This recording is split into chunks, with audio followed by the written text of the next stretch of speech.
शुक्लांबरधरं विष्णुं शशिवर्णं चतुर्भुजं प्रसन्नवदनं ध्यायेत् सर्वविघ्नोपशान्तये सरस्वती नमस्तुभ्यं वरदे कामरूपिणी विद्यारम्भं करिष्यामि सिद्धिर्भवतु मे सदा गुरुर्ब्रह्मा गुरुर्विष्णु गुरुर्देवो महेश्वरः गुरुः साक्षात् परब्रह्म तस्मै श्रीगुरवे नमः कृष्णाय वासुदेवाय देवकीनन्दनाय च नन्दगोपकुमाराय गोविन्दाय नमो नमः वसुदेवसुतं देवं कंसचाणूरमर्दनं देवकी परमानन्दं कृष्णं वन्दे जगद्गुरुम्.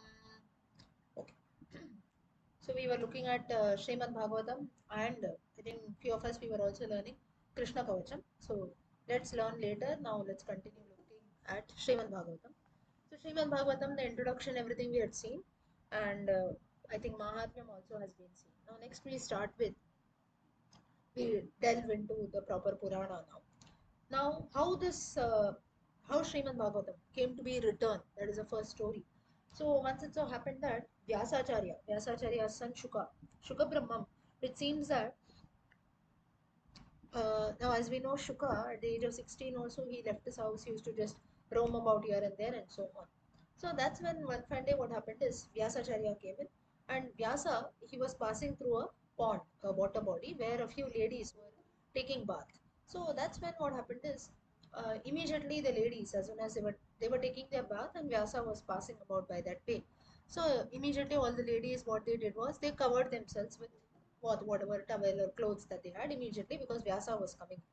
So that's when Vyasacharya also stopped there, and the ladies also dressed up. That's when Vyasa asked them a question. Vyasa said that sometime before, my son Shuka, he also passed by the same path. At that time also you ladies were taking a bath, but Shuka did not notice you, nor you ladies noticed him, right? So as usual, you were busy in taking your bath and doing all your chores, and Shuka just kept passing about. But now when I came, I also did not notice you as such. I was just passing about, right? But immediately looking at me, you are now changing your clothes, covering yourselves, and so on. So what happened? Like Shuka also passed by, you did not react. Vyasacharya, I am passing, but you are reacting. So Vyasa had this question. That's when it seems that those ladies who were present there, they gave an answer to Vyasacharya, saying that Shukabrahma, who is there, he has reached that ultimate stage of consciousness, or you can say ultimate stage of reality. So for him, there is no difference of gender or sex also. It seems, so this is a male, this is a female, what is going around me, nothing. And we know that. But oh Vyasa, though you have compiled the Puranas, though you have segregated the Vedas, though you have made excellent contributions in the Mahabharata, the Puranas, and so on, still you still know the difference between sex and gender. That's it. You are still in this material world differentiating. This is male, this is female, this is living, this is not living. You have still not reached that ultimate stage of consciousness like your son Shuka. So therefore, we had to cover ourselves and so on. And that's the reason you also have stopped here. Now, this was a very simple question which Vyasacharya had asked here. But the point was his son Shuka, with whom we have a lot of conversations in entire Srimad Bhagavatam. We see that in many places Vyasacharya asks this question. In the initial part, he asks this question, and that's when Shuka Brahma was one person who was free from all kinds of attachments that are there, and it seems that he used to not stay in a place for a long period of time, so that now the more we stay in one place, the more we get attached, right, to the surroundings, to the people, to the things, and so on. But if you keep moving from one place to another frequently, there is no question of attachment at all. So thus it seems that uh, now thinking about all this, Vyasacharya was very sad. He said that I have segregated the Vedas, I have done so much, but still I'm not able to find peace at all, right? These ladies are also telling something, I'm not realized consciousness. I've done so much, but still I'm not getting that peace of mind. That's when Narada comes in, and Narada says that everything you have done, although you have done many great things, still you have not talked anything about Lord Hari. You have not talked about the glories of Lord Vishnu. That's the reason you are not attaining peace of mind. So now maybe you write a piece of literature which talks about the glories of Hari, and which will ultimately bless everyone with moksha. That's how Srimad Bhagavatam came to be written. And then we saw the initial Puranas, initial stories that are there of Dundukari, Gokarna, and so on. Further, you have the mention of the 22 avatars of Lord Vishnu. This is Skanda 1, chapter number 3. I think few of us we have learned the Stotram recently. That's when, apart from the main Dashavatara Stotras, you have the 22 avatars of the Lord that are told. Starting from the avatars mean now there can be certain differences as per various Puranas, but differences in the sense in the order also, right? Now, as per Srimad Bhagavatam, the four Sanat Kumaras who are there: Sanaka, Sanatana, Sanandana, and Sanat Kumara. These are names of the four Sanat Kumaras. They are considered to be incarnation of Lord Vishnu. So this is one avatara. Then you have the Varaha avatara. Narada is also an avatar of Lord Vishnu. He also falls in the list of the 22 avatars. Then you have Naranarayana Avataram that takes place, Kapila Avataram, then Dattatreya. Datta Bhagavan is born as the son of Atri and Anasuya. For you have Yajna, who takes an avatara. Now, who is this Yajna? Is from Yajna, you have the Vamsha Swayambhuva Manu. From there, you have the Manava Jati which starts to come. So, therefore, an avatara is necessary for that. Then you have Rishabhadeva Avataram, which takes place for you have Prithu Chakravarti Avataram, Matsya Avataram, Kurma Avataram, Dhanvantari Avataram, the Lord of Medicine, Mohini Avataram, Narsimha Avataram, Vamana Avataram, Parshurama Avataram, Vyasa Avataram, Vyasa Acharya, then Rama Avataram, Balarama Avataram, Sri Krishna Avataram, Buddha Avataram. Kalki, now Buddha and Kalki, they are all, you can say, Bhavishyat Purana. So, till Krishna Avataram, Srimad Bhagavatam ends. So, Buddha Avataram and Kalki Avataram is written as Bhavishya Purana. So it just gives the prediction of the birth of Buddha, and Kalki Avataram also, wherein it is predicted that Mahavishnu will be born as Kalki. He will be born to a Brahmin named Vishnu Yasha to redeem, you can say, to remove the evils of the Kali age. Right? So thus these various avatars have taken place. With this now you also have one more, some additions that are made like Hamsa Avataram also, which is not included in this list, but that is also an important avataram of the Lord, Hamsa Avataram. Now, just to give you a gist of Hamsa Avataram is that avataram wherein the Lord manifests in the form of a swan, a bird swan, and a very, very practical avataram that is there. Now, Sanat Kumaras have a conversation with the Lord in the form of a Hamsa. That is all about Hamsa Avataram. Wherein, like us, the four Sanat Kumaras have a doubt, saying that, how, oh Lord, that we do everything, right? But still, our mind is not stable. I do puja for 4 hours, but my mind cannot be in one place, or I cannot concentrate more than a few minutes. Why all this is happening, and so on, right? So, like this, like human beings, even they also have certain questions, and they are all practical questions, right? We cannot deny. Just if you take our own example, though we wish to do many things, many times it happens that mind is not concentrating, right? No, I'm doing everything. Now, even now, if I'm telling you about the stories of Srimad Bhagavatam, in my mind also there are thousand thoughts that are running apart from the Purana. In all of your mind also there are other thoughts. In your case, it might be one level more because you're just listening, right? Maybe someone is calling, someone might be speaking. In my case, I have to talk, maybe a few percent more I need to be attentive, right? But still, none of us can deny, nor you, nor me, nor the speaker, nor the listener, wherein we can deny that no other thoughts come to my mind. We are just simply thinking about the Purana. It doesn't happen that way at all. So, to that's where the same thing used to happen even with the Sanat Kumaras. They were very much sad on this. That's when they question the Lord, and wherein the Lord gives very, very practical answers in the form of Hamsa. He says that these things are bound to happen. This is human nature. If this was not to happen, then everyone will be equal to gods, right? So, but we have to slowly come out of this practice. That's when many of us we start with, say, meditation, yoga practices, or it can be anything. Anything we start new, it takes time, right?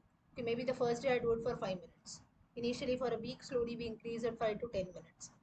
Then maybe half an hour, 1 hour, and so on. How that time increases. Then maybe once you have good practice or so, things become easy, right? We don't feel, but the initial stage, definitely it was a challenge. Even doing something for 5 minutes or so becomes a challenge. Why so? Because we are not used to that thing. So, Hamsa Avataram, a very, very practical avataram. Further, Vyasacharya, what he does is Now he was known as Krishna Dvaipayana. Krishna Dvaipayana because Krishna ha dark complexion, Dvaipayana because he was born in an island. And another name for Vyasacharya is Badarayanam. Why Badarayanam? Because he was born under a tree called the Badari tree. Yeah, now Badari is nothing but a fruit, which we call it as bear in Hindi. Right? So he was born under this tree. That's how he gets the name of Badarayana. And in fact, you have a lot of things which are done by Vyasacharya, like the categorization of the Vedas, the segregation of the Puranas, and so on. So like these different things are done. Also, you have Vyasacharya who has written the Mahabharata. So, like this, you can say Vyasacharya. Vyasa appears is an important character in Mahabharata, but is also known for composing Mahabharata. That is a very, very important aspect. Now, further, it is said that different avatars, the stories of different avatars are also dealt in the Srimad Bhagavatam. Like, for example, the story of Narada as an avatara has been described here. Now, about the story. Okay, till here is everyone following? Yes? Anyone? Yeah, you want to ask something? You have any doubt also? Please do. Yeah. Okay. Now, the story of Narada. Now, it seems that Narada in his previous birth was born to a Dasi. Okay. And that's when now he was born to a dasi, you can say like a maid servant also. She was very poor. So whatever little she had with that, she used to give samskaras to Narada and so on. But while Narada was young, he used to spend his major childhood in the ashramas of sages, doing service to them and so on. So that's when he saw that these sages used to continuously sing the names of the Lord, used to sing the glories of the Lord. And by doing all this in the company of these holy men, it seems that Narada started developing bhakti towards the Lord. And one day, what happened is his mother she died of a snake bite. And apart from this, Narada had no other relations. So he started moving towards the Himalayas. So he crossed many villages, rivers also, and that's how he reached the northern part of Bharatadesha. And because he had learned a lot of bhakti and meditation, things like that from the sages, he started meditating on Lord Hari, sitting under a tree. Now, where and near the Lord, what he said was, the Lord finally comes in you can say in the dream or in the mind, in his heart, you can consider, gives him a vision and says that in your next birth you will become my own attendant. That's how Narada gets the Devarishi position because your mind was always focused on me. While your mother was alive, you used to render sages service to the sages, and that's how continuously, while they were singing my glories, you also used to remember me. Now, after your mother has died, also you have come to the northerly direction. You have submitted, you've surrendered yourself to me, and so on. So now what happens is, therefore I bless you that next in your next birth you will start, you'll always remember me. So this is the background story of Narada. And in the next birth, as we know, Narada becomes the Manasaputra of Brahma, and he moves about here and there playing the veena, chanting the names of Lord Narayana. So you have the Narada Avatar Shlokam. Tritiyam Rishi Sargam Vai Devachitpamupetya Saha Tantram Sattvatamachashta Naishkarmyam Karmanam Yataha. So this is said to be the third incarnation of Lord Narada. Narada is also said to be an incarnation of Lord Vishnu.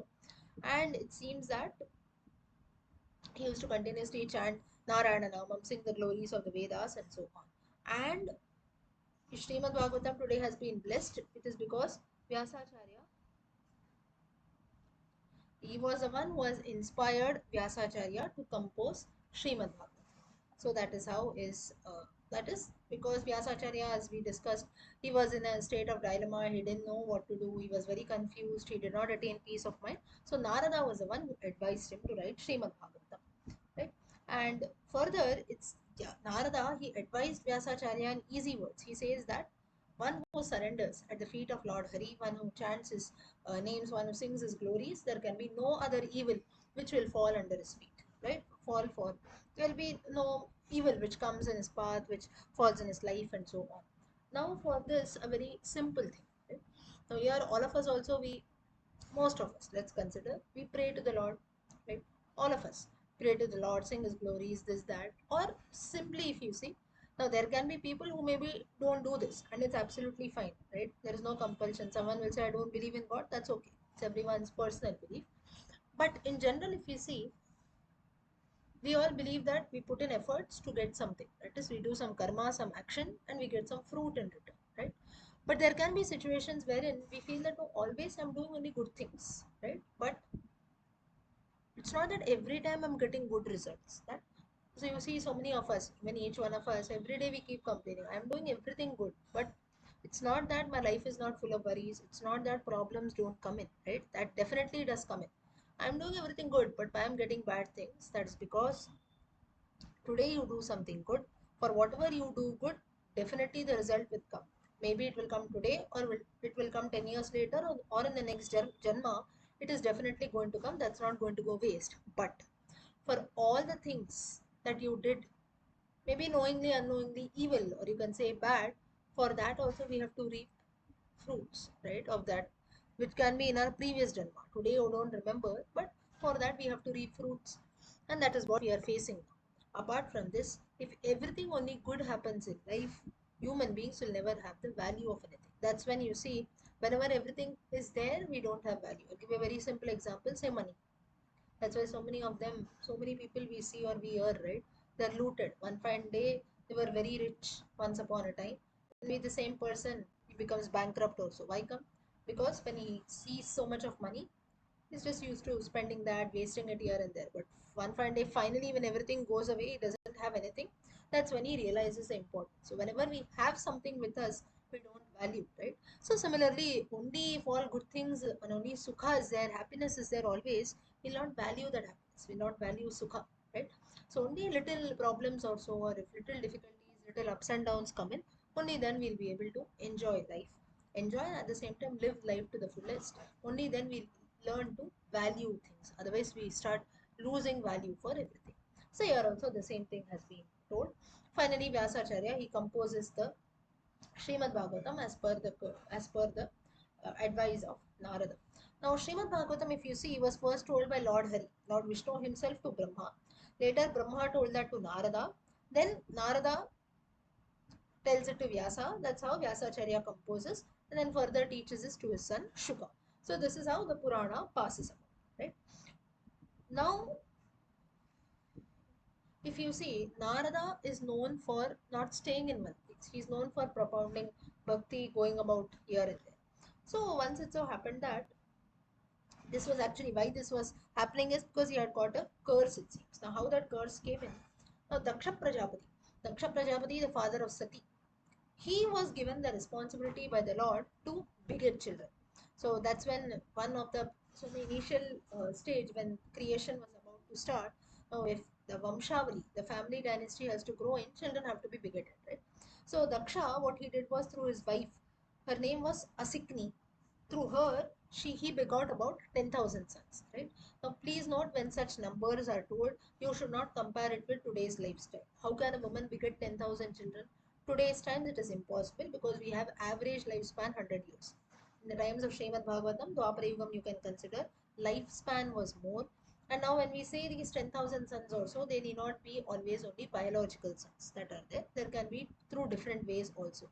Like, for example, the birth of Kauravas. Gandhari goes through the biological process only once, but the same fetus that was there, it is broken into 100 parts, right? So it's not that 100 times she went and 100 times every time she conceived also, it's not that way. So we have to be very, very careful when we think about such thing. How can it happen? This is something which is fiction or like a fairy tale. We should not consider. We must always keep in mind the time period, how time is calculated, and at the same time how everything takes place, right? So little we must always think before we question, right? Okay, so that's how Daksha and Asikni together begot about 10,000 sons. And further, Daksha told his sons also that now you have this. Now, for a grihastha, for a householder, one duty among the dharmas which are set for a grihastha is to beget children. So, that is one of his duties that are there. And that's when what happened is, so Daksha told the same thing to his sons also. At this time, what happened? Narada comes to that place and he starts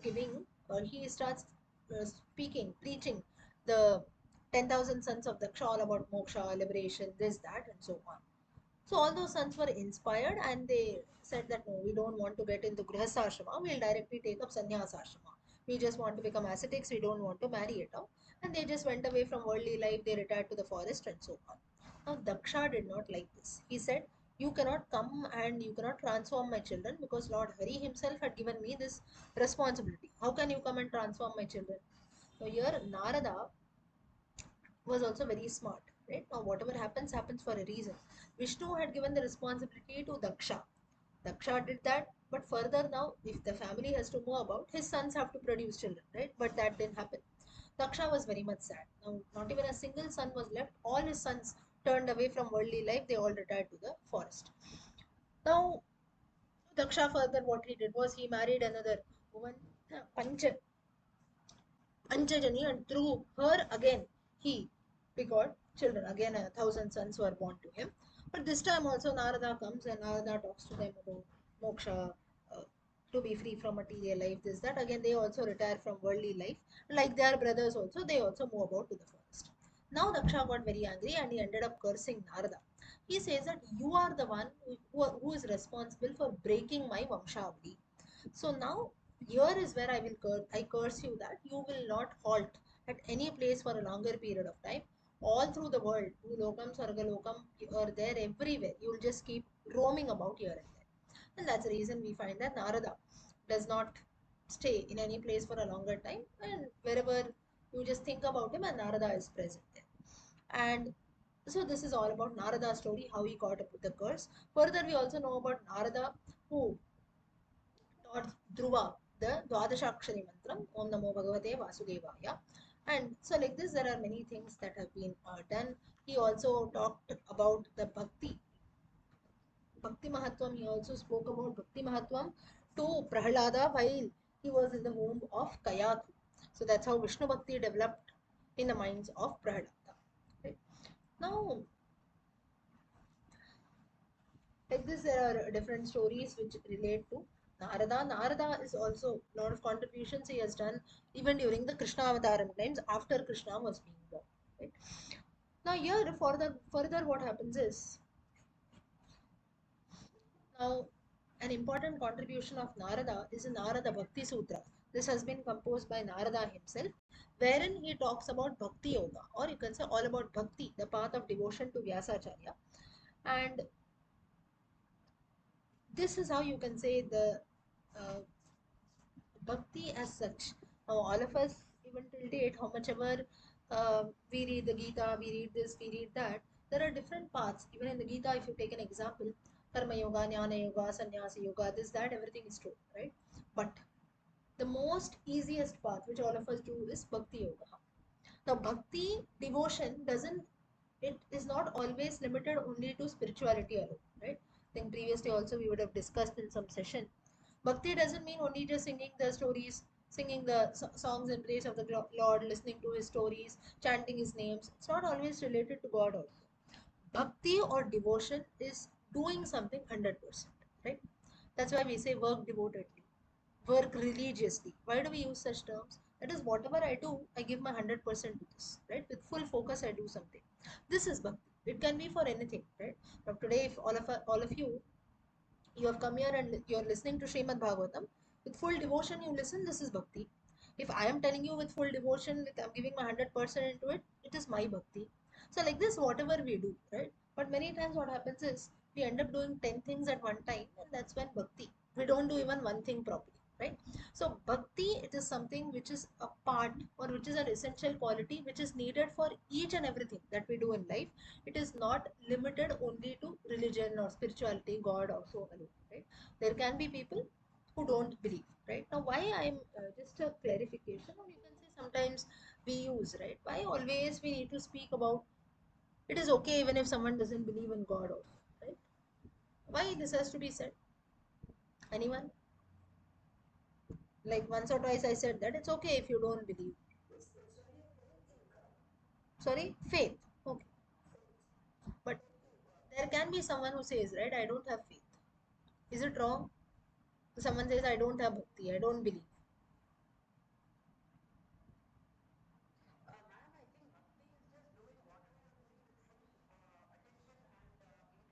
Correct. Correct.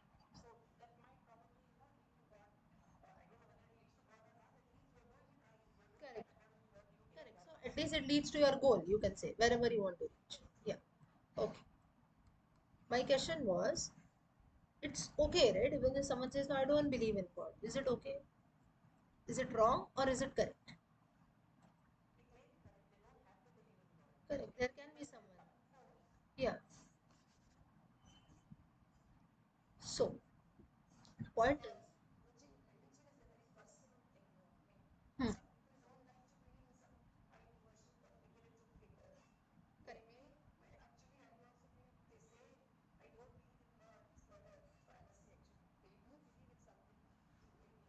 Correct. That is also there. Huh. Sanjay ji.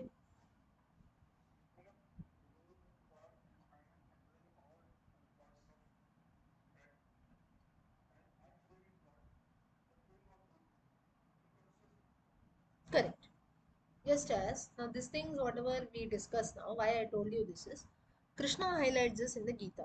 In Bhakti Yoga, we have one of our most important scriptures of Sanatana Dharma, Gita. Gita is in place of which God? No God. What does Gita talk about? Follow this, follow that. No, it's just a way of life, just principles of life, right? Krishna advises to Arjuna. Arjuna is just a medium, it's ultimately for all of us. In that Bhakti Yoga, specifically, Krishna highlights. Correct. So, wherein he says, you keep doing things. Wherein in Bhakti Yoga, Krishna himself agrees. He says that everything is not possible for human beings, right? But Abhyasa Yogena Tato. Abhyasa Yoga. With Abhyasa Yoga, that is with continuous practice and efforts, it will definitely come. You should not give up. If you give up, then everything is gone, right? So, the point is, why I asked you this is Sanatana Dharma, whole and soul, doesn't force anyone to believe. Right? Now, someone says, Srimad Bhagavatam, who said Srimad Bhagavatam is there? Who said Krishna is there? Who said Rama is there? There are some fools who ask such questions. We should not go and argue with them, right? But if a person questions this way, we cannot deny the fact. For them, you have to tell, then you have to go and read our scriptures also. Because we have so many, you can say, proofs or so many research, this, that is still going on till date, which to an extent proves that such characters also or such scriptures have definitely existed. That's the reason we have Ramayana in front of us, we have Mahabharatam in front of us, we have so many scriptures in front of us, right? For years together, if something has been preserved, that itself shows its importance. Things that happened yesterday or things that happened today morning, by night they vanish, right? Oh, what I said in the morning I don't remember, right? Or what we said maybe an hour ago we don't remember. Why? Because it's not maybe that important, right? That's the reason it just goes away. But if something has existed for years and centuries together, that's it. That itself shows its importance and prominence. This is one thing.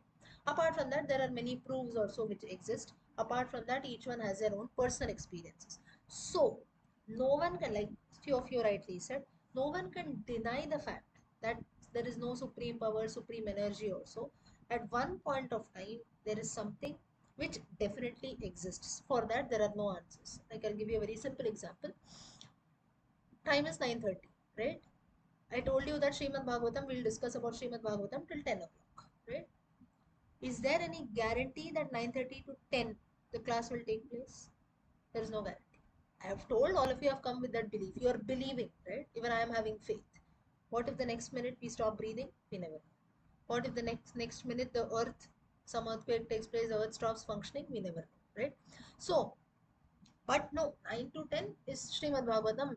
This class is there, I'm going to attend. We tell everyone around, even I tell and I come in. I prepare and come in, right? But, okay, now half an hour is done. Now I can definitely say, oh, half an hour. Now, Srimad Bhagavatam, we have talked. The next half an hour also we will do so. With what guarantee am I saying? I cannot prove it, right? I'm having faith. I'm having hope. No, tomorrow is Sunday. Tomorrow morning, this and this I have to do, that and that I have to do. What if you don't get up tomorrow morning? There's no guarantee, right? So this life is something which has got no guarantee, but with that hope or faith that yes, tomorrow I'll do this, or next half an hour also I'm going to listen to this. So this hope, faith, belief that we have, that is nothing but that also you can consider as a form of God only. That is things which are not in our control, things wherein we have some faith. So how much ever people deny, no, I don't have faith, I don't have belief. You might not have belief in something, but for even small things that we do, you have to keep faith. There is not even a single person in this world who exists without faith and hope. So that faith, hope, believe something, you have some supreme energy, right? Every day the sun rises in the east, it sets in the west. Of course, there are some scientific processes that take place. What if one fine day the sun does not rise? Is it in our hands? No. What if one fine day 24 by 7 it's only night? Or what if one fine day the sun does not set? Till date it has not happened, but it can happen, right? But we have the belief that it will never happen. But this is how nature exists and we accept it. So, like this, there are certain things which are ruled by certain forces. Some people also call it as nature's force, right? So, nature also. So, it's just that many of us we call it by different names of the Lord, different forms of the Lord. It can be nature for someone, it can be maybe faith, hope, belief, trust, anything that is there. But none of us can deny the fact that there is no supreme energy which governs. So even when we talk about Srimad Bhagavatam and things like this, or why even Narada wrote about Narada Bhakti Sutras, is this devotion, faith, or things that we do. It's not only limited to religion, God alone. That's why in Sanatana Dharma we don't have the concept of conversions also. We don't pull people towards our religion. First of all, Hinduism itself, Hinduism, we need not call it that way. Why even the name Hinduism came in, why even Hindus it came in is people living on the other side of the Sindhu Nadi, they became Hindus. That's how it is. And the religion or the practice that they follow, that came to be known as Hinduism. We have a very beautiful name for that, Sanatana Dharma. That Dharma which is eternal, that which existed right from the beginning till date, it is the same. No, 10,000 years back, Sanatana Dharma told that always speaking the truth is Dharma. Today, speaking lies is Dharma. It doesn't happen that way. The same Dharma exists. Of course, you have Yuga Dharmam, Kala Dharmam, certain Dharmas which change as per times. Yuga Dharmam, Kala Dharmam, I'm talking about. Like maybe Godanam also was Dharma. Today also Godanam is Dharma only. But can we end up giving donation of cows also? The person, even if you give, the person is not ready to accept. He said, where will I keep my cow? You tell me, right? So instead of that, we have something called prayashchitam which exists. So our dharma that is there, it has got a very broad vision. It knows that okay, things which people did in Satya Yuga, maybe the same things today people cannot do in Kali Yuga. Someone says all this Godanam or land, gold coins or so, people how they used to donate in those times. Kali Yuga, we cannot do all this. But we have some option for that. So this our dharma only, you can say it has listed that, so we don't have any problem. It's just that we have to open and read it thoroughly. So this is the gist of wherein our dharma that is there is very much open. Our culture is very much open. It's up to us to accept. You read the Puranas, you read the Gita, you read the Ramayana, you read the Mahabharatam, it's your choice. You don't read anything, that's also your choice. We'll not force you, we'll not purposely call you, you have to do this. If you don't do this, God will come and poke your eyes. Doesn't happen that way, right? So this is the beauty of our dharma, which we must realize. Why I'm saying so is such questions can come, or many of us also have such questions, right? So, in our minds, also, if you don't have now, we would. Maybe we had before as kids, we have. Maybe someone comes and questions, then we must always give answers wherein the opposite person also accepts. Maybe this is my way of explaining. All of you can have still good ways of explaining. Again, it doesn't mean that we are answerable to people or someone questions and I have to give them an answer. It's not that way. But if you know something, why not share that with others so that things become more clear, right? And more people come and we start following our own dharma. We know what is there in our dharma, our culture, the beauty of that, and how we spread it, right? Okay. Someone had raised your hand. Malaji, you want to say something? Mala Muralidharan? No? Okay. So here Narada also describes in detail about the Bhakti Sutras that are there, because he feels that Bhakti or devotion, doing something with 100%, putting 100% efforts is something which is very, very important. Right? So this is all about Narada Bhakti Sutras. Further, you have the birth of Parikshit, which we have already seen, born in Uttaragarbham. Finally, towards you have Sri Krishna and the Pandavas who leave Bhulokam and they go about to the Himalayas. The five Pandavas go to Himalayas. At the end of Dwaparayugam, Krishna Avataram also comes to an end. So now after the main Mahabharata war, it seems that Yudhishthira he ruled over Hastinapura for a few years, and that's when Sri Krishna also he ruled over Dwaraka. And one fine day, what happened is Arjuna he goes to see Krishna in Dwaraka. And for many months, it seems, after Arjuna goes to Dwaraka, for many months he does not return back to Hastinapura. So that's when finally Yudhishthira, it seems that one fine day he see some evil omens also, and he sees all of a sudden people started doing a lot of sins. They started committing sins. There was anger everywhere, greed. People were lying. There were quarrels that were happening in families between husbands, wives, and so on. Slowly, he saw that Kali Yuga was approaching. Dwapara Yuga had come to an end. That's when Yudhishthira he told brother Bhima, he said that I'm seeing all the evil and bad omens all around. My mind is also not stable. And it's almost now 7, 8 months that Arjuna has also not come back from Dwaraka. So, like this, he was feeling a bit anxious also. So, that's when finally it seems that Arjuna returned, and all of a sudden he returns. His eyes, his face is full of tears. He suddenly falls at the feet of Yudhishthira. And that's when Yudhishthira becomes still worried. He says, just now I saw some evil omens or so. Suddenly, what happened to you? You're also crying. What happened? And so on. So that's when Arjuna, he says that Sri Krishna, who was our greatest, you can say, support, protector also, he has left Bhulokam and gone to Vaikuntha. And this was also by the will of the Lord himself, the Yadukulam has come to an end. Yudhishthira and the other brothers who were there, they were shocked to hear this news that Krishna Avataram has come to an end. So finally, now Yudhishthira realizes that now Dwapara Yugam is about to end, Kali Yugam is about to start, and that's when we also have to depart. That is finally Vanaprastha Ashrama, Sannyasa Ashrama. That's when all the five Pandavas, along with Draupadi, they installed. That is, they told their grandson Parikshit to be on the throne of Hastinapura, and it seems that on Mathura, now this is how history develops. You see, on the throne of Mathura, it seems that people from Krishna's family. Now, Krishna has left for Vaikuntham, that is, Krishna Avataram has come to an end. But on the throne of Vaikunta, it seems that Vajra, a person called Vajra. Now, who was Vajra? Vajra is a son of Aniruddha. He was the only surviving person from Krishna's family. Vajra is a great grandson of Aniruddha. Sorry, is a great grandson of Krishna. Krishna, Pradyumna, Aniruddha, Vajra. That's how the family lineage goes about. He was the only surviving member of Krishna's family. He was installed on the throne of Mathura. Finally, after doing this, Yudhishthira and his brothers they move towards the northern regions. They also start contemplating on Lord Krishna. And Vidura too. It seems that Vidura, the famous Viduraniti, their uncle, the uncle of the Pandavas and Kauravas, he also it seems that near Prabhasa Kshetram, that is near Dwaraka also, he also gives up his life. That's when now this Vidura who was there, he is an incarnation of Dharmadeva, that is Yamadeva. He also returns to Yamaloka. So thus all these stories are there in Srimad Bhagavatam. Now Parikshit has become the king of Hasinapuram. So slowly what he does was he follows the advice, and you can say whatever his uncles, whatever his grandparents, grandfathers had their lineage. Same thing now. Parikshit was also a very good king, and finally he was also on the part of dharma only. But we know how he went about the evil path. He goes and meets a sage, and slowly he throws the snake, dead snake around, and that's how you have. He receives a curse that within 7 days you have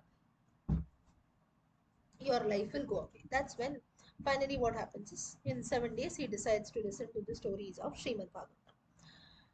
Now the with this the initial part of Srimad Bhagavatam, or you can say the few introductory chapters have been described.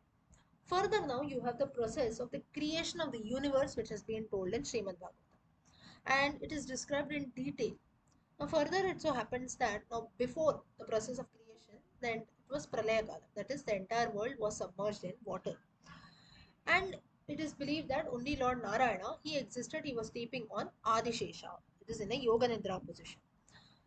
And it seems that for about, you can say, a whole Kalpa. Now, what exactly is a Kalpa? Kalpa is about 1,000 Chaturyugas.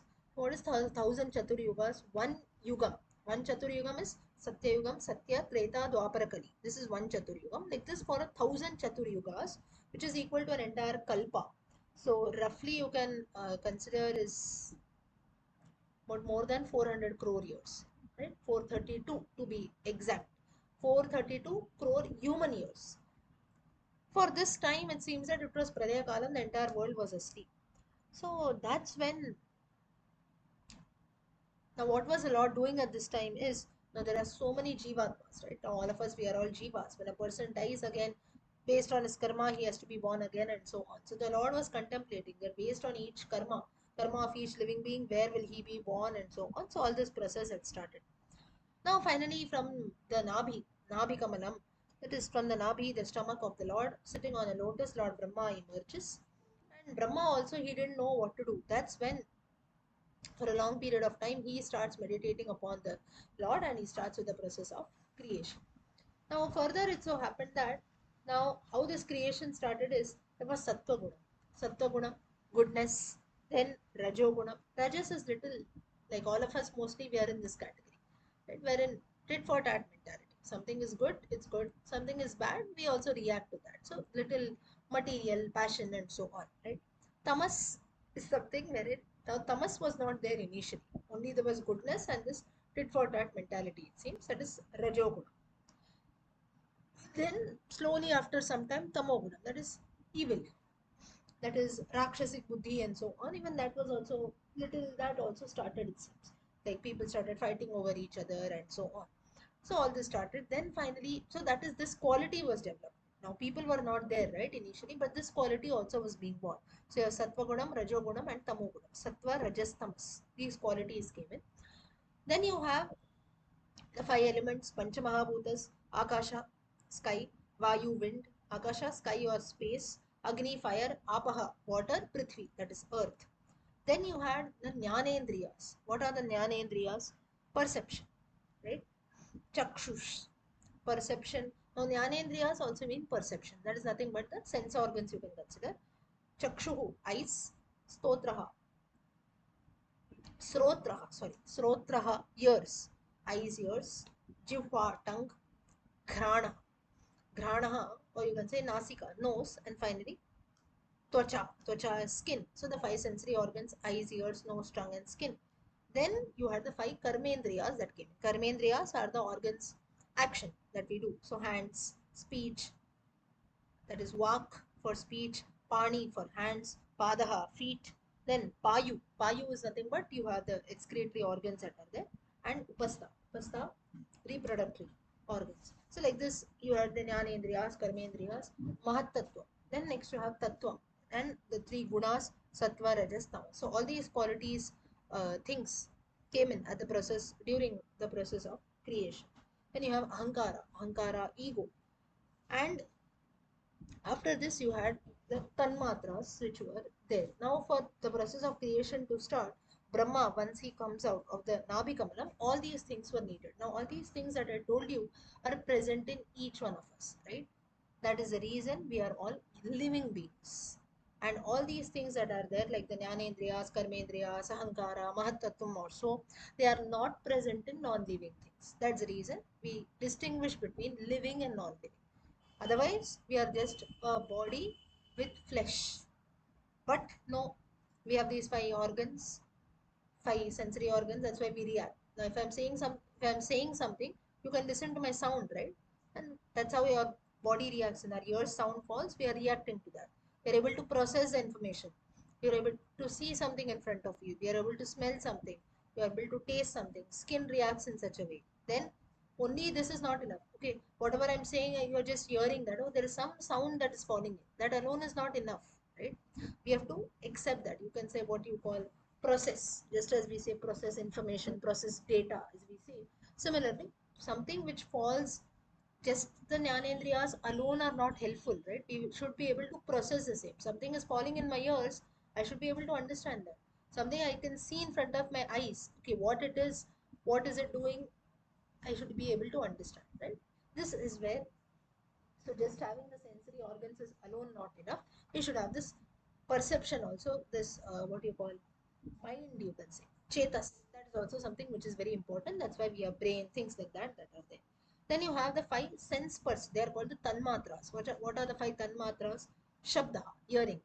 Ears alone are not enough. Hearing capacity should be there, right? Some people are born deaf. They have ears, but they cannot hear. Then sparsha. Sparsha meaning touch. That's when something pricks us. So someone touches, immediately we look back. Why? We have sparsha, a sense of touch. Skin is there. If that alone doesn't react, useless. Right? Just having flesh is not enough. We should have sparsha. Rupa, rupa, eyes alone is not enough. I should be able to see something, right? So eyes should be blessed with eyesight, sight. Rasaha, taste. I have a tongue, I have teeth. But if the tongue is just a piece of flesh, doesn't have taste, useless. Rasaha is needed. Gandhaha, I have a nose, but again having a nose with two nostrils, not enough. Gandha should have the power of smell. Now all these things are called the five tanmatras. Then you have the indriyas. Indriyas is, we talked about the sensory organs. Next is, apart from that, you have the different devatas for these jnanendriyas and karmendriyas, like Agni, Indra, Vishnu, Yama, and so on. Right? Now, so all this was necessary for the process of creation. So you see, whenever the world is created, if we delve deep into this topic, it's quite interesting, right? But just when some creation has to take place, doesn't mean okay, a child is born to so and so. You cannot leave it that way. For a world to exist, like I told you, just having a body of flesh and bones is not enough. Right? There are so many things which are important. We maybe in school days also we study our body system, right? From outside we feel, oh, these are eyes, hands, legs, but inside there are so many things. Nerves are there, blood is there, this is there, that is there. Even if one part goes here and there, our body will not function properly, right? So it becomes useless. There are so many systems inside one's body: circulatory system, respiratory system, this, that, so many. Even if one thing goes here and there, body is gone. Person, we cannot live happily, right? But we cannot even be in peace even for a single minute. So there is something, even while you are sleeping at night, inside our body, there are so many processes which are active. There are so many things that are happening even without our notice, right? Night when you're sleeping, breathing is continuously taking place. Blood is still running about in your body. All the nerves are acting, veins are acting, air is there inside the body. So many things that take place. So Brahma also had to think about all this. And that's when he starts meditating on Lord Vishnu, saying how the process of creation has to take place. So this further now, after all this takes place, now who has to be created? Only Manushas alone, only human beings alone? No, it will not happen. First he starts creating the heavenly beings. So the Devas, Gandharvas, Pitrus, that is the ancestors, Asuras, demons, Siddhas. Who are the Siddhas? Siddhas are born with Siddhis, that is supernatural powers. Then you had the four Kumaras who are born, Sanaka and all others. And that's how slowly their life started. Next is now Brahma created Rudra. Okay. And then Rudra is Shiva. And Shiva, now as per Srimad Bhagavatam, here you have this reference. Shiva Puranam might have a different reference. Now, why so? Is because each Puranam has got a chief deity. Like, for example, Srimad Bhagavatam talks about the glories of Vishnu. So, Vishnu is given a higher status. Shiva Puranam will give high status to Shiva. Now, this doesn't mean that there is discrimination between gods. This does that for that particular occasion or that for particular treatise, that particular deity is given importance. Just as today onwards you have the Gupta Navratri or Varahi Navratri that starts. For the next 10 days, the goddess is worshipped, you can say chiefly or given more importance. That doesn't mean that there is some discrimination. These days are auspicious for the goddess, so we start, right? Or you have the Ashada month that starts in. So, like this, on such references are told, it doesn't mean that there is discrimination, but depending for that particular season or that particular treatise, that lord or that festival is given more importance, right? So similarly here also, then Brahma created, he had 10 more sons, 10 Manasaputras who were born to him, the various rishis: Marichi, Atri, Angirasa, Pulastya. Pulastya was the father of Ravana. Then Kratu, Brigu, Vasishta, Daksha, Narada, Pulaha, and so on. So these are all the Manasaputras of Brahma. Then you have Vagdevi, who comes out from his own mouth. Then Kardama came out from Brahma's shadow, it seems. So like this, different creations came in. Then next the four Vedas came about. Then you had the various Varnamalas, alphabet sounds which came in. Then the musical notes, seven musa, re, ga, ma, pa, da, ni. These sounds come out from Brahma's mouth. And that's how you see Brahma, he made the necessary arrangements for creation to take place properly. And while he was thinking about all this, it seems that his body, it split into two parts, it seems, right? One part became a male part, which is none but Swayambhuva Manu, who is the first man, it is believed. And the other part was called Shatarupa, which was a female. She became the spouse. She became the wife of Swayambhuva Manu. And in all, it seems that they had five children: Priyavrata and Uttanapada. Uttanapada, the father of Dhruva, and three daughters: Akuti, Devahuti, Prasuti. They were all later born to, uh, one second. They were later married to various rishis. Like, for example, Prasuti was born to the, Prasuti married. They were married to three sons of these rishis, and also Daksha Prajapati. Just as Prasuti married Daksha, we had seen previously how they begetted children and so on. That's how their family went about. And thus the process of creation starts. So Brahma gets divided in two parts: Swayambhuva Manu and Shatarupa. Then they had, in all, they had five sons, five children: Priyavrata, Uttanapada, two sons. Uttanapada, further Dhruva is born. Then three daughters: Akuti, Devahuti, Prasuti. Akuti is married to Ruchi, a rishi called Ruchi. Devahuti is married to Kardama, and Prasuti is married to Daksha Prajapati. And then further they beget children also. That's how the process of creation starts. So this is how the process of creation is described in detail in Srimad Bhagavatam. How the family Vamshavali starts and how further children are born and so on. So with this, we will stop here for today. We have seen the process of creation. Next is Vara various avatars that start. So we'll continue next Saturday. Yeah. शुक्लाम्बरधरं विष्णुं शशिवर्णं चतुर्भुजं प्रसन्नवदनं ध्यायेत् सर्वविघ्नोपशान्तये सरस्वति नमस्तुभ्यं वरदे कामरूपिणि विद्यारम्भं करिष्यामि सिद्धिर्भवतु मे सदा गुरुर्ब्रह्मा गुरुर्विष्णु गुरुर्देवो महेश्वरः गुरुः साक्षात् परब्रह्म तस्मै श्रीगुरवे नमः कृष्णाय वासुदेवाय देवकी नन्दनाय च नन्दगोपकुमाराय गोविन्दाय नमो नमः वसुदेवसुतं देवं कंसचाणूरमर्दनं देवकी परमानन्दं कृष्णं वन्दे जगद्गुरुम्. Okay, let's continue. So from Srimad Bhagavatam, if you remember, last time we were looking at Vamana Avtaram. So Vamana Avtaram, wherein the Lord, he goes to Mahabali and asks for three pieces of land, wherein he ends up covering the entire universe. And that's when Mahabali's pride. Now Mahabali was not an evil character. His pride was to be brought down. For this reason, Lord takes an avatara as Vamana Avtaram. And it is a very, very auspicious avataram also, because in this avataram, the Lord tries to show. Now, the best learning that we get from Vamana avataram is it's not always necessary that we have to go on the, you can say, always on the part of war, battle, destruction also. Things can also be sorted out calmly. Like here, Mahabali was not evil, Mahabali was not wrong, but he had to be taught a lesson at the same time. So, like this, there can be situations in life wherein not always you have to go and maybe destroy something or take a you can say very serious action towards things. Things can also be solved calmly, like here how Vamana took hold of the situation and solved. So the purpose of this avataram is to show wherein here Mahabali's pride is brought down. So this purpose of this avataram, if you see, is one a very important lesson that it conveys, that not everything has to be done by, you can say, force also. Yeah. Okay. Then we also saw about Narada's story, and also about how Ashwatthama, what he does. Ashwatthama, he kills all the five children of Draupadi. Further, you have the birth of Parikshate. And then finally, Krishnavataram comes to an end. The Pandavas leave the world. That's when again the story of Parikshit starts. And we also talked about the Jnanendriyas, Karmendriyas, and so on. Right? Further, you have Varahavataram that takes place. Varahavataram, we know Varahavataram took place to save goddess Earth from the clutches of uh, Hiranyaksha, who had kept her hidden in Patal. Now, here, if you see Parikshit, when we were talking about Parikshit's story, now here a very simple question wherein it is said that why here Parikshit. Uh, Now, Parikshit had only 7 days in his life, and that's when he spends listening to the stories of the Lord Srimad Bhagavatam, right?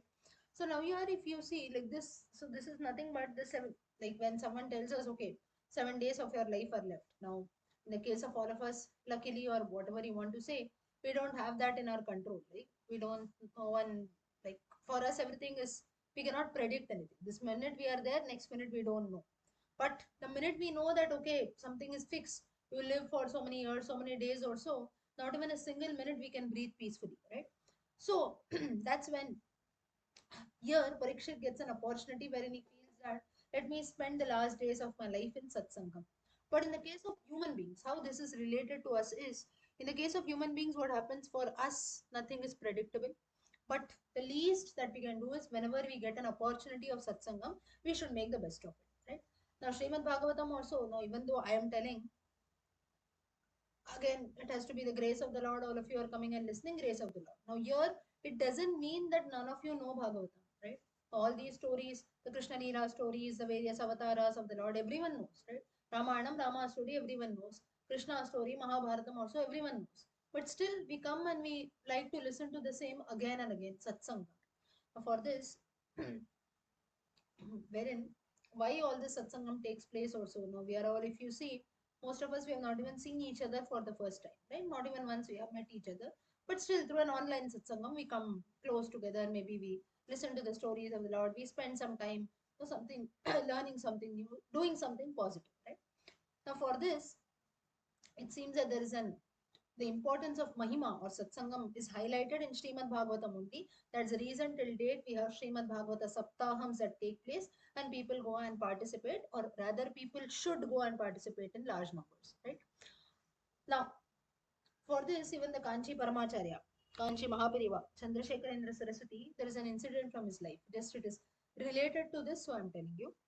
It seems that once there was an old man, a very old devotee, who was living in Chennai, and the Periva had a camp in Chennai only. So the old man who was there, he was a great devotee of the Acharya. So for a few months or so, the Acharya had a camp in Chennai. So this old man who was there, he had to travel more than 40 or 50 kilometers away, and like it was almost on the outskirts of Chennai where they were living, and the main madam where the Acharya was staying, the distance was about 40 to 50 kilometers. And in those times, you didn't have any other modes of transport or so. He just had a cycle with him. And in those times, if you see the darshana time that is given, all that used to be fixed. So it's not that anytime you go and you can meet. Even today, also, if you go to the various mathas, be it the Kanchi Matha, Sringeri Matha, also, it's not that you wish and you see the Acharya, he's waiting for you. It's not so, right? There are specific timings where we can get the darshana of the Acharya. So here, this person used to go every day, traveling about 40-50 kilometers on a cycle during the Brahma Muhurta Kala, that is about 4 o'clock or so. Every day morning, he used to ride a cycle, and a very old man. So his own family members, relatives, friends also, they used to feel very bad. Like, okay, one fine day you go, or a few days you go, sometimes you go, it's okay. But every day, a old person is going, so they used to feel bad. Many times I told that maybe every day you need not go, right? The Acharya is there. So maybe once or twice or as convenient, let us go. Or at least don't go during the Brahma Muhurta Kala. Maybe some other time, whenever the Acharya would be available, you can go seek the Darshana also. Some people used to also tell him that what? Every day why you have to go and take the Darshana of the same Acharya, right? He is there for months together. Once you go, you meet him, take Darshana, come back. But this devotee did not listen. Like he just ignored whatever people used to say around, and this old devotee used to go every day as usual. Now the people who are close to the Acharya, close to Parmacharya, what they used to tell is every day they also used to see this old man coming, seeking the darshana of Pariva and going back. That's when the close devotees or close attendants of the Acharya, they one day they asked the Acharya that, don't you feel, why don't you tell this person that please you don't come every day? Like so much of pains is taking and coming here every day. You can tell him, right? Maybe from your side you tell him, then maybe he won't put in so much of efforts, he won't take so much pain and come here. Now when these attendants told, the Acharya said that he is not coming here of his own.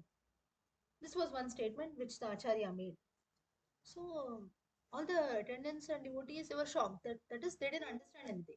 They ended up wondering. They said, what, every day he's coming, right? And you're saying he's not coming of his own. Does it mean that he's coming here for a purpose, or someone is forcing him, or he needs something? Is it something of that? So for that, the Acharya says, it's not that he is coming of his own. I am calling him, so he is coming. So here, what it means is the grace of the Acharya is needed. That is, the Guru is calling him every day towards him. That's the reason this person is coming. These people around are feeling that this person is putting in efforts every day, riding the cycle, going about 40, 50 kilometers, and then coming to seek the darshana of the Acharya. The Acharya says, to seek the darshana of the Lord. That is also you have the matha there, so Chandramaulishwara, the goddess, and so on. Every day coming and seeking the blessings of the Lord has to be the grace of the Lord and the Guru. So, for a Periva, what he says is, I am calling him every day. The Lord is calling him every day, so he is coming. But you people around, because of Ajnanam, you feel that every day that person is putting efforts and coming. So, the point of telling this story is, if today we are in a satsangam, if today we are doing something good, if today we are listening to the stories of the Lord, maybe singing his glories, chanting his prayers also, and it can be even the other way around, right? Maybe like maybe in from my side, if you see, uh, maybe I am telling you a story or something like that, we cannot consider ourselves that I am doing this. I am telling about Srimad Bhagavatam, or all of you say I am listening Srimad Bhagavatam, I am interested. All that is hardly a point percent you can consider, or hardly 1%. But the remaining 99%, if the grace of the Lord is not there, nothing takes place. So this is the, you can say, the gist of the story. That is, to be blessed with satsangam is something which the Lord has to desire. Otherwise, we'll just be wading off here and there. So the same thing here, Parikshit also, he gets a very good opportunity wherein he says that the last 7 days of my life I'll spend in satsangam only, in doing good things always. That's when Shuka Brahman tells him about Srimad Bhagavatam stories, and that's how he spends the last few days of his life. So the point is to be blessed with satsangam, to be able to listen to the stories of the Lord again and again, is something which has to be the grace of the Lord only. So to bring people together who have the same interest also is something which our acharyas also play. Paramacharya, when I'm saying, it's hardly about in the 1970s, 80s story you can consider. So about roughly 40, 50 years back.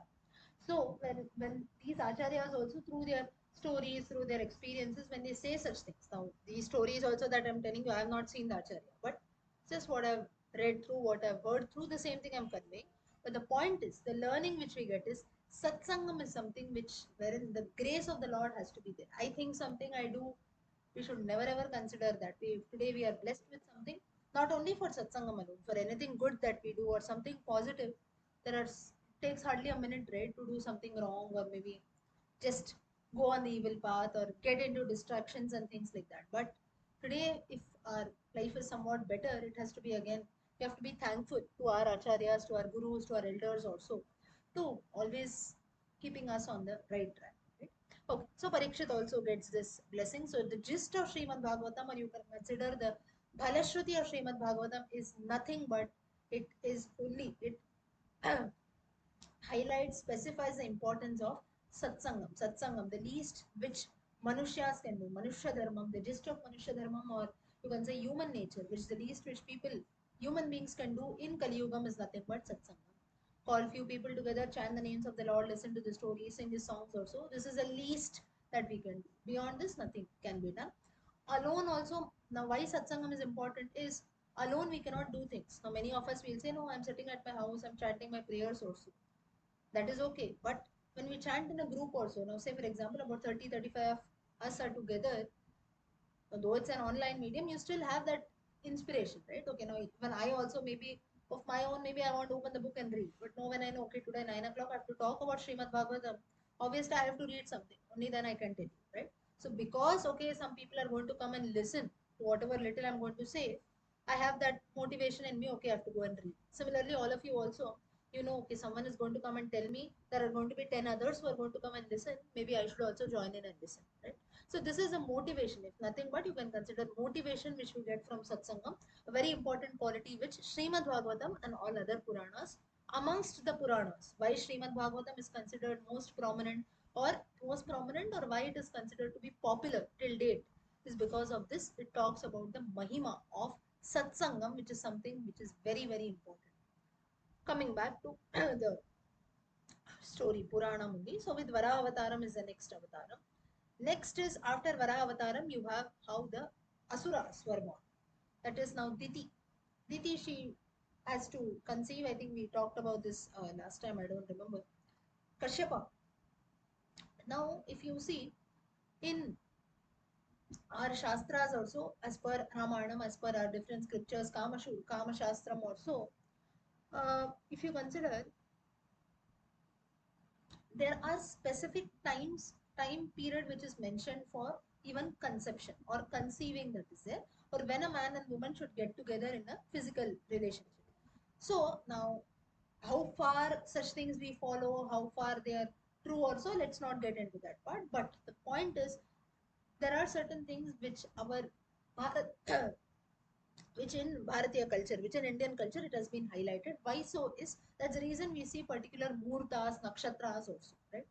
Now, of course, for giving birth or during labor times also, till few years back, such things were being seen, but that should not be seen. The reason being, when a woman gets into labor, you cannot stop that. Oh, it's an inauspicious muhurta, you purposely stop yourself. Like, uh, I think, what is his name? Kannappa Nayanar, the lady who held, I'm not able to recollect, not Kannappa Nayanar, some one of the Nayanar who was there, the lady hung herself upside down because she was in her late days of labor and it was an inauspicious muhurta, right? So the point is, such things should not be done, of course, during the labor times. But why for doing all other things that we do in general? If you see, we always look at an auspicious muhurta or things like that. A very simple example I'll give you: doing a puja, right? You'll not start doing puja midnight 12 o'clock, except for Mahashivratri or maybe Krishna Janmashtami also, you do something at night 12 o'clock, that's okay.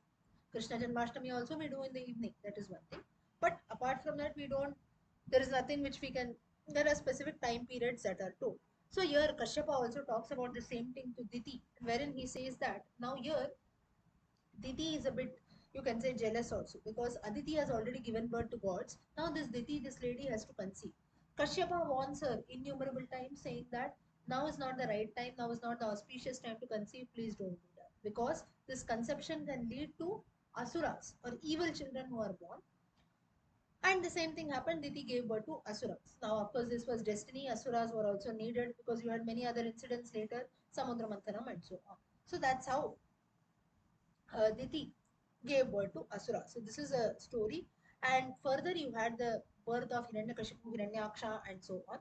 And in Hiranyakashipu, further, now why the birth of Hiranyakashipu was necessary?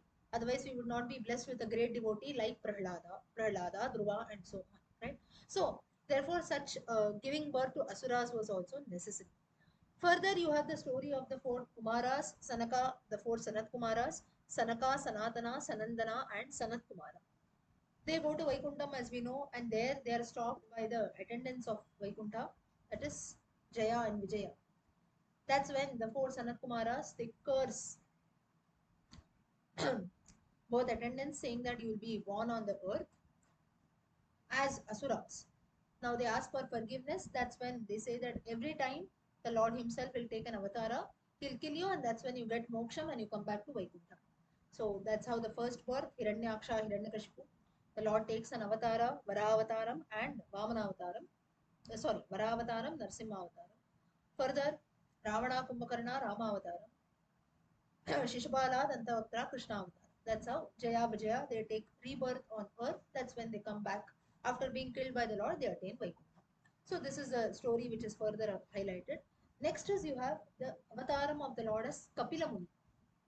The Kapila Upakhyanam, we call that in uh, Srimad Bhagavatam, wherein Kapila Muni, he Kapila Avataram, in that he propagates a very important philosophy or important way of life called Sankhya Yoga. Now, this Sankhya Yoga is different from the Sankhya Yoga that is highlighted in the Gita. Some aspects it is different. We cannot consider it totally same. Right? So, Sankhya Yoga, chapter 2 of Gita is different, and Sankhya Yoga, as told by Kapila Muni, that is different. Okay. Now, here, this Kapila Avataram, if you see, was the son of Kardama and Devahuti. There was a sage called Kardama. And Kardama, he married Devahuti. Who was Devahuti? Devahuti is a daughter of Manu and Shatarupa. Now, this Kardama and Devahuti, in all, they gave birth to 9 daughters, and lastly, a son was born who was named as Kapila, who is none but the avataram of the Lord Kapila Muni. Now, these 9 girls who are there, they had to be married, they got married to 9 sages. There is Marichi. Kala was the name of her daughter of Manu and Shatarupa. She was married to Marichi. Anasuya was married to Atri. That's how Dattatreya Bhagavan was born. Angirasa was married to Shraddha. Pulastya married Havirbhu. Pulaha married Gati. I'm just telling the names. If you want, you can note it down. Kratu, Kriya was married to Kratu. Khyati was married to Brigu. Arundhati to Vasishta. Finally, Shanti to Atharva. Atharva is the name of a sage. Shanti is the name of one daughter of Kardama and Devahuti. Now, Kardama, he knew that his son was it. That's how the sisters of Kapila Muni were married, and Kardama knew that the father, Kapila Muni's father is Kardama. He knew that his son was none other than Lord Vishnu himself. And that's when every day he used to pray to his own son, attain moksha, and so on. Now, if you see, and one fine day he got moksha, that's when now Kapila Muni continued living with his mother, Devahuti, in his ashram. Now, Devahuti also knew that her son is none but the Lord himself. That's when she tells that, oh Lord, I am now sick of life and so on. Now, why this feeling comes is if you see in old people, especially, sometimes forget about old people, even in youngsters also, on few days, what you feel is you just feel like giving up everything, right? Giving up, or we don't feel like doing it. We feel life is enough. I've faced a lot in life, or I'm satisfied with what I have. I don't want to do anything else. So this stage that comes in, like this for Devahuti also, she had grown old. She had her husband was no longer with her. Her parents were not there. Of course, she was old, so her parents were not there. Husband had left the world. Daughters were married. They are all settled. Only Kapila Bhagavan was there. So she feels that I have faced everything in life, and now I want to be free from this worldly life, which is full of ajnana, moha, maya, and so on. And I want to know something about I. What is I? I is aham. So that's when the tattvam or philosophy, knowing oneself also. That's when she asks Kapila Tanurite Tvam Devahutyainagadihi Naranyam Dashakam 15. Kapila Upakhyanam. That's when Kapila Bhagavan he propagates Sankhya Yoga to his mother, wherein he talks about Prakriti, Purusha, and all those concepts. Right? And here again Kapila Bhagavan also highlights sorry, Kapila Bhagavan also highlights the importance of satsangam, wherein he tells his mother that to reach the ultimate stage of knowing oneself or to get into philosophical concepts also, we must have a satsangam together. That is, we must have four others who have the same concept because that is the base stage, right? If today, okay, only I am reading the book and I am doing what now? People around me are not doing anything. They are all busy in their old world. We don't feel like it, right? But like I told you, whenever we feel, okay, five, six people around me or 30, 40 people around me are having the same kind of interest, we also develop the same thing. Therefore, satsangam is something which is very, very important. That's why Shankaracharya also highlights in Brajagovindam Satsangatve Nissangatvam, Nissangatve Nirmohatvam, Nirmohatve Nishchalatatvam, Nishchalatatve Jivan Muktihi. Same principle which Kapila Bhagavan highlights in Srimad Bhagavatam. Sankhya Yoga, base is Satsangam. Satsangam is the base for Jivan Mukti, that is ultimately for moksha. Now, why this is important is even in life also, forget about religion, spirituality, this and that. Man is known by the company he keeps. You have four friends who take you on the right path, your life is settled. But if there is even a single person, a single friend who takes you on the wrong path, life can be ruined, right? So it's ultimately on all of us also. Just that's when all of us we have our own experiences. Now here, even though we talk a lot about satsangam, this, that also, there is none, not even a single person here who has not fallen into wrong company also, right? But maybe the time periods can differ, or there can be many people. Let's not even say wrong company. We might have come across many people, or we might also have behaved like that, wherein maybe someone came into our life, or maybe we had some bad experience with someone, and it can happen. Such things do happen, right? But somewhat with the Lord's grace, we pulled us on the right track again.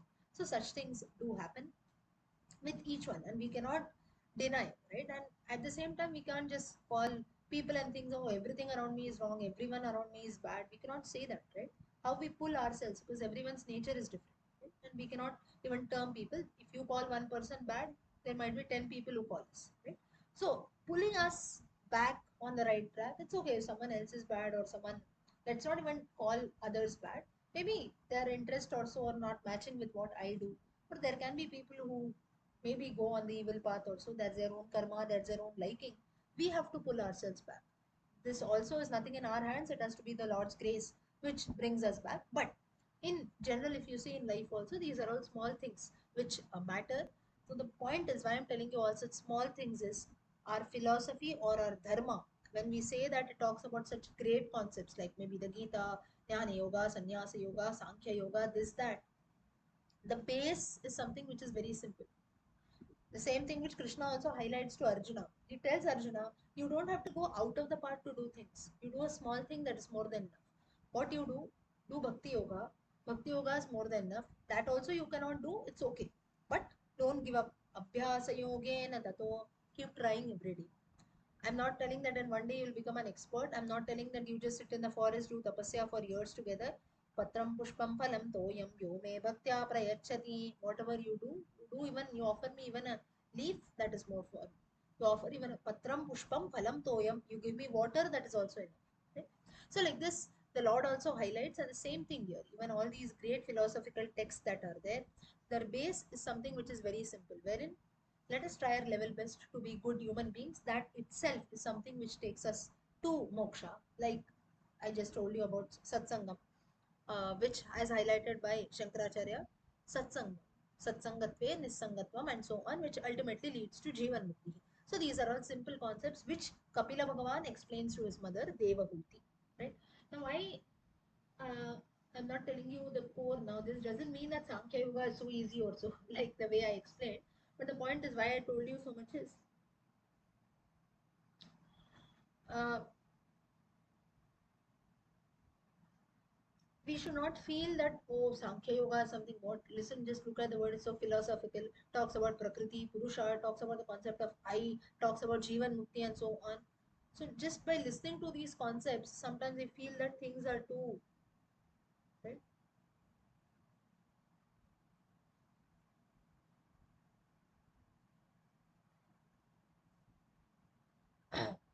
Just 1 minute, hold on.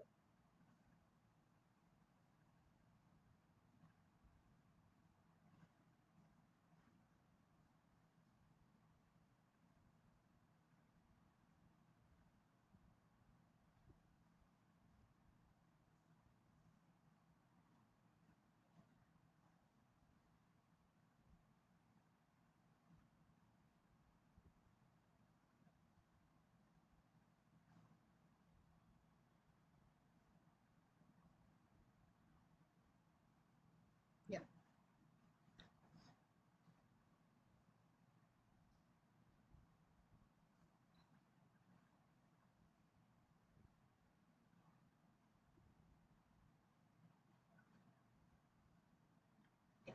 Okay. So here, so Kapila Bhagavan towards the end in Sankhya Yoga. So the point is, he also to his mother, he tries to explain in an easy manner only, so that she knows about the ultimate reality in life. And wherein what he highlights towards the end is, he says that some devotees who are there, like for example Hanuman. Let's even not consider maybe bhaktas are human beings like us. Even Bhakta Hanuman, Hanuman whom we worship as Lord today, what he tells is Rama calls him to Vaikuntham. Towards the end of Rama Avataram, Rama calls him to Vaikuntham. But Hanuman says, I don't even want to come with you to Vaikuntham. I don't want to be in a place where Rama is there. I want to be in a place where Ramanama is there. So this is something which is so beautiful, wherein your same Kapila Bhagavan also tells his mother Devahuti, you can also be in a place wherein there are fellow satsangis around, that also will lead you to moksha. Like Adi Shankaracharya tells his mother Aryamba, wherein Aryamba, she lost her husband also, and she was very much dear to her son. That's when the Makara, the crocodile, catches hold, catches the leg of Shankara. That's when Shankara says, oh mother, give me permission for attaining, for taking sannyasa, only then I'll be alive.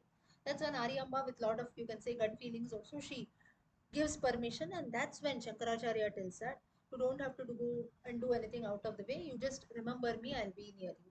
So that's when Aryamba was a very simple lady, wherein what she used to do is she used to just be in her own life. Shankaracharya also took up sannyasa, he used to roam about the world also, propagating dharma, advaita, and so on. But whenever she remembered Shankaracharya used to be there, that's when in the last days of her life, after she passed away also, Shankara came to meet her, and so on. So these are all small things which are being told, which and have been practiced by our acharyas also. Another example for this I'll tell you from the life of Paramacharya, Kanchi Paramacharya, wherein It was said that now even when we go to mathas also, uh, let it be the Shringeri Matha, Dwaraka Matha, or Kanchi Matha, anywhere. Sometimes you see some people come and they donate in, say, lakhs, crores also, right? Such donations are made, maybe for the some renovation of the matha, some temple, something like that, right? Now, all this is not wrong. You can do, but it seems that uh, in the when the Paramacharya was there, at that time what happened is one fine day a devotee he came. Now this devotee was there in those times only, in the 1950s, 60s or so. I suppose he was working with the NASA also. So such a in a very respectable position he was working there. So they used to have lots of money. So a huge amount. Now the amount is not clarified much, but a huge amount he comes and he places in front of Paramacharya, and of course a lot of fruits and things like that which we usually take whenever we go to meet acharyas. So the same thing this person also takes, and he goes along and he keeps a big amount, that is there, a check. Acharya sees and everything, and finally he sees the piece of paper, there is nothing but the check. He tells a person, you please take this check away, I don't need this.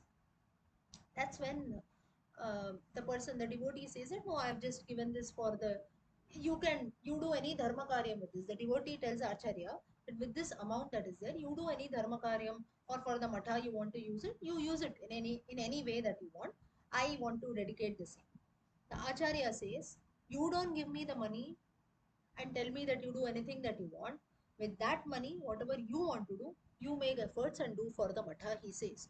Or what he tells is, for the matha, if you cannot do, using that money, you do for fellow men, you do something good, I don't need the money at all. So the point is, and the same, this person, what he did was, he agrees to this. Later, what he does is, the same person, I don't know if many of you are aware, but Paramacharya's brother, Shivan Sar. Anyone knows about Shivan Sar? No? Okay. Now the Kanchi Mahapariva, all of you know, right? So Kanchi Mahapariva's brother was Shivansar. He had not taken up sannyasam, but he was also equal to Pariva only, that is Kanchi Acharya only. And it seems that the same person goes and keeps that check in front of Shivansar also. And Shivansar and Mahapariva are not different, they're one and the same. Shivansar also tells him the same thing, I don't want this amount, you please take that. So the point is, we should not, be it in front of our acharyas or be it in front of, maybe you go to temples or any institutions also, it should not happen. That the point is, the from this incidents what such things are told, or even here also Kapila Bhagavan, what he highlights to his mother Devahuti, what Krishna tells to Arjuna, or what all our scriptures tell is a bottom line. It's not that you have to go and maybe show your wealth somewhere, I give you this, do what you want. You don't have to give even a single rupee, but instead of that, maybe from your hand you buy something and go. It is always, maybe instead of giving that amount, you buy some fruits also, you distribute it to poor people who are there, or maybe to fellow devotees who come there. This is more effective, right? That's the reason you see sometimes our elders, or maybe some few people have this thinking wherein whenever they go for any function, say a wedding or so, some people believe that let us buy a gift and go, rather than giving in terms of money also. Have you heard this? Or few of you might have this thinking, right? Why do we do this? So that sometimes whenever we give some things in terms of money, maybe for one is maybe each one's mentality that is there. Second is, whenever we give something, the person, now for this, now even those who give money, they also have a concept, okay, let me give something, so with that they can decide and buy whatever they want. This is also a clear thought. Some people say, no, instead of giving that, let me buy a gift out of that and give.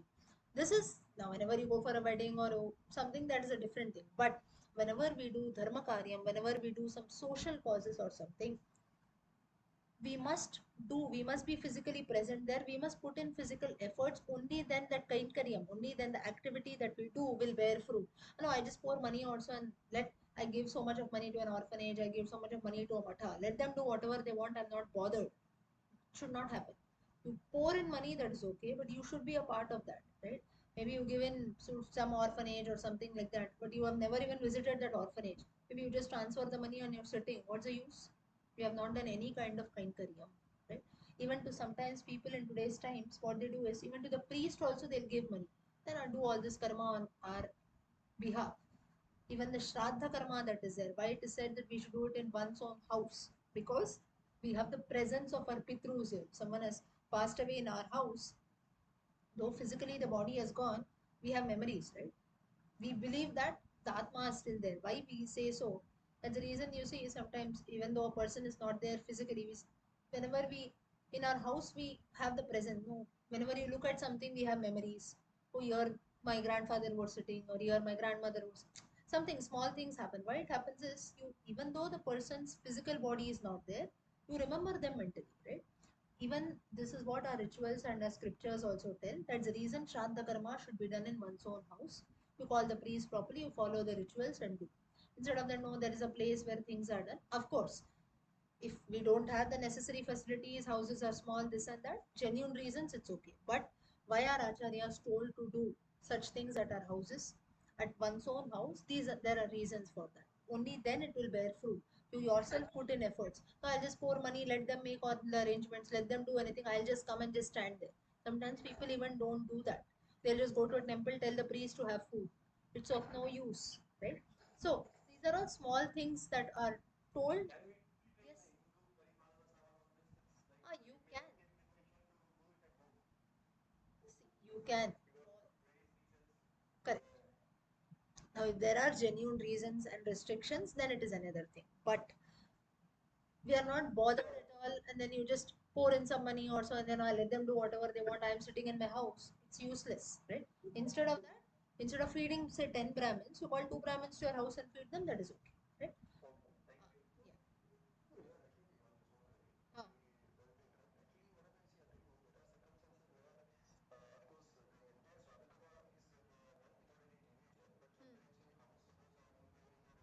Yeah. Hmm. Correct. Hmm. No, correct. Correct. That should be okay. Yes, yes, yes, yes. That is okay. Hmm. Correct. Correct. Yeah, correct. That's what. Now, in cases like you, like he said, maybe I'm living in a rented flat or things like that. So, if there are some genuine restrictions, it is okay. But what I mean to say is sometimes what happens is there are people we are not bothered, right? You just go to a temple, you give money, then tell no, you call the pros also, give them food, you call for Brahmins, tell them to eat. And I'm sitting in my house nicely. What is the use? Our ancestors don't want such things to be done, right? They are not expecting that from us to do. It is just a sense of respect that we have towards them. That's why we end up doing such karma. So the point is, whenever we do something, we have to do that wholeheartedly. This is the same thing which Kapila Bhagavan tells Devahuti also. He tells her that you don't have to do everything together. Whatever you can, you do. He says even this Satyam. Ah, of course, of course, they have to come. They must come. It's one's own parents' karma or grandparents' karma. They should come, right? Of course, again, if there are some circumstances which don't allow, it's a different thing. But I don't think such things do happen, and there are people who don't come also. But finally, what I personally feel is it's for your own parents also. We should, or for your own grandparents, they should come. But it's just everyone's choice, right? Yeah, correct. So Bhagavan, what he says, Lord, what he says is he tells his mother that every day you do little bit of say tapasya, little bit of dhyanam that you do, then maybe ahimsa, that is non-violence, you always speak the truth and so on. So such small things in your life, if you make about changes, slowly you will attain Sankhya Yoga. So this is what Kapila Bhagavan tells. This is nothing but the Sankhya Upadesham or Kapila Upadesham. Finally, you have further the story of Sati's sacrifice that is highlighted. Sati sacrifice, Daksha Mahayagam and Sati sacrifice which is said, wherein Lord Shiva, now here, Shiva could not control when, now, as we know the story, I'll just tell you in gist.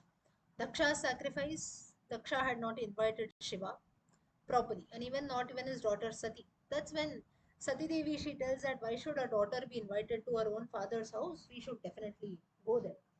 But so Shiva once he stops her, no doubt. But then later he feels okay.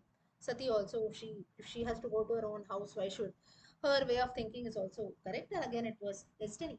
But still, Shiva warns her, saying that if you are not invited, you please don't go because it is going to await danger. But finally, Sati Devi does not listen. She goes. Shiva says, I am not coming, you may proceed. But later, there the insult of Shiva takes place. Sati could not bear that, and that's when she attains moksha. That is, she gives up her life. She takes up Sati, and that's how she gets the name also Sati. That's when Shiva Bhagavan he arouses. He could not bear to see this condition of Sati. He moves about. He takes the body. That is, he takes Sati along with him, and he does the Tandava Nrityam.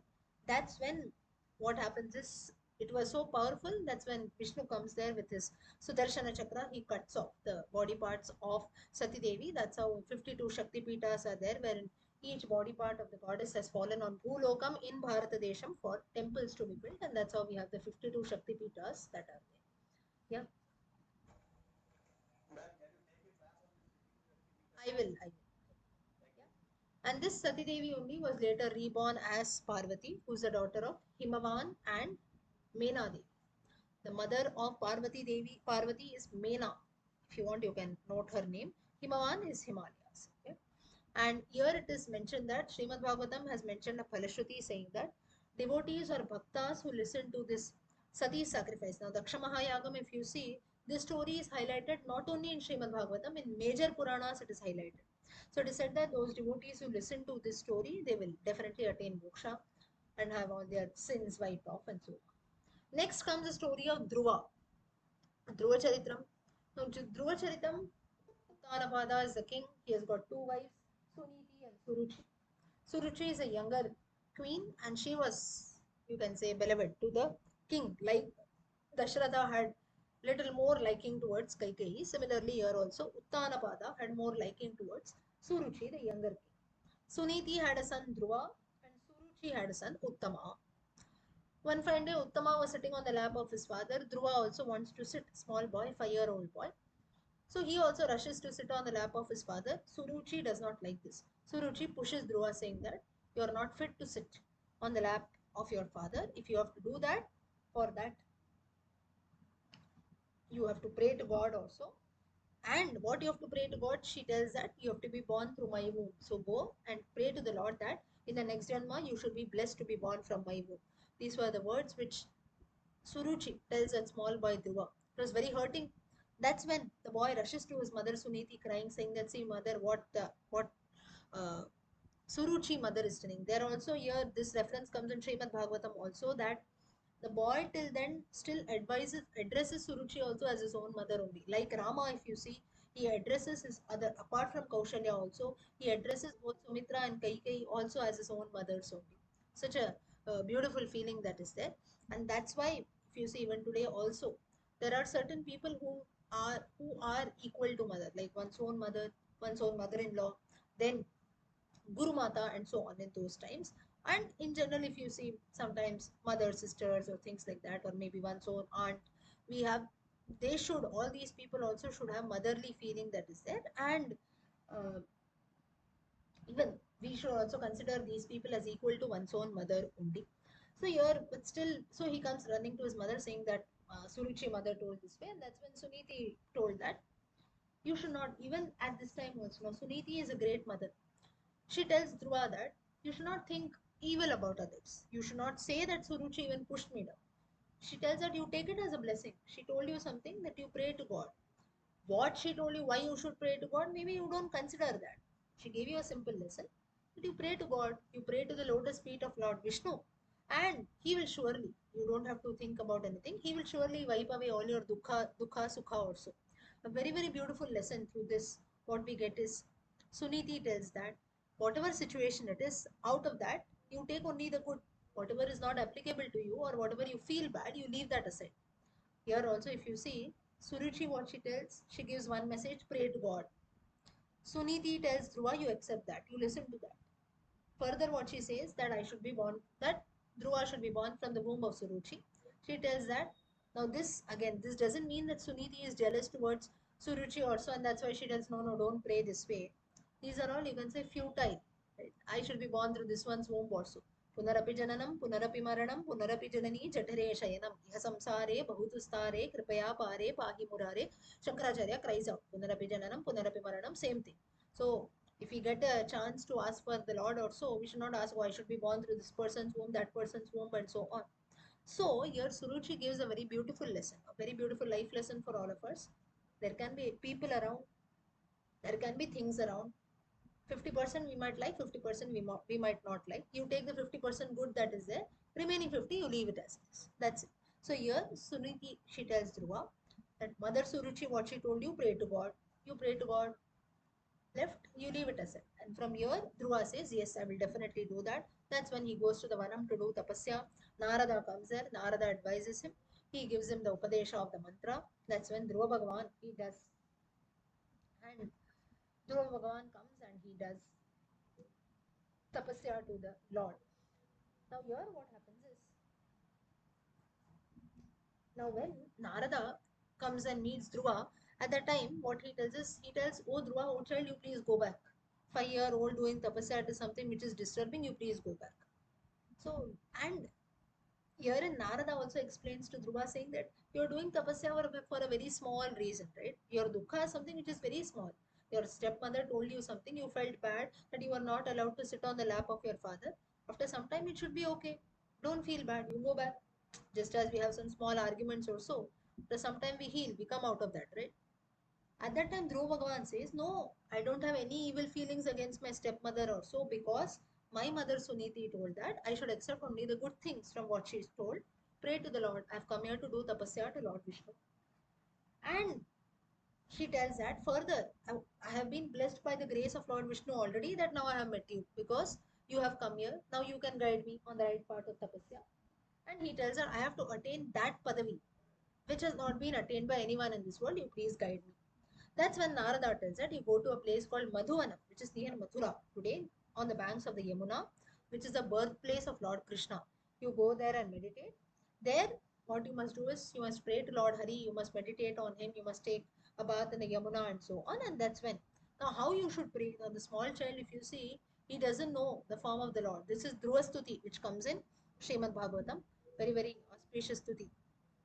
That's when the Lord says that Narada explains the form of the Lord, wherein he says that how the Lord is there, Makara Kundala in his, on his ears, then you have the Kaustubha gem that is there, Pitambaram bone.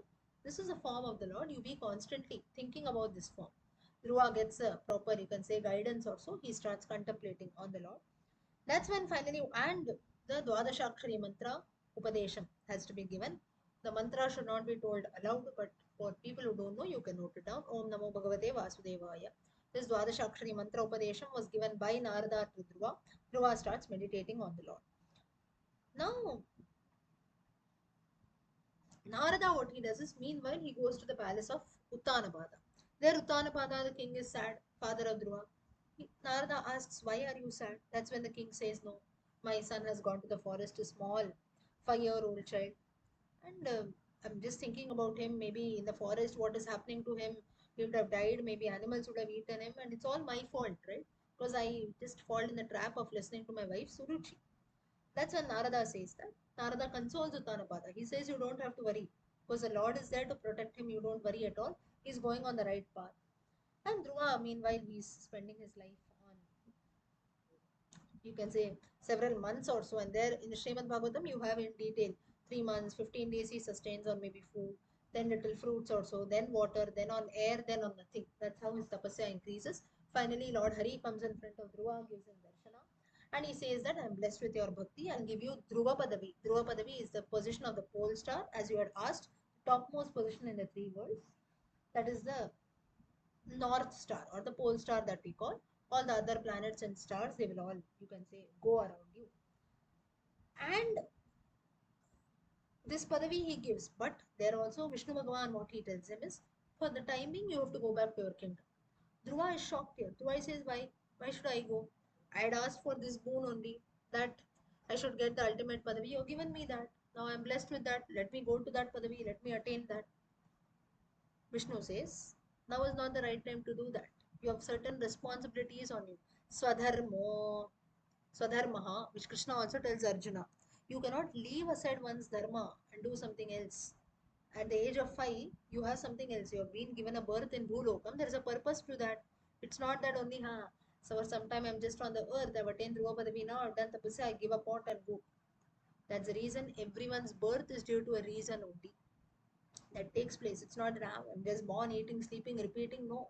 Everyone's birth has got a reason behind it. Today, if something has happened, it's due to a reason. So, just imagine for Dhruva Bhagavan only, the Lord sends him back saying that you have certain swadharmas to be followed. What to talk about people like us? We have so many responsibilities and duties to do.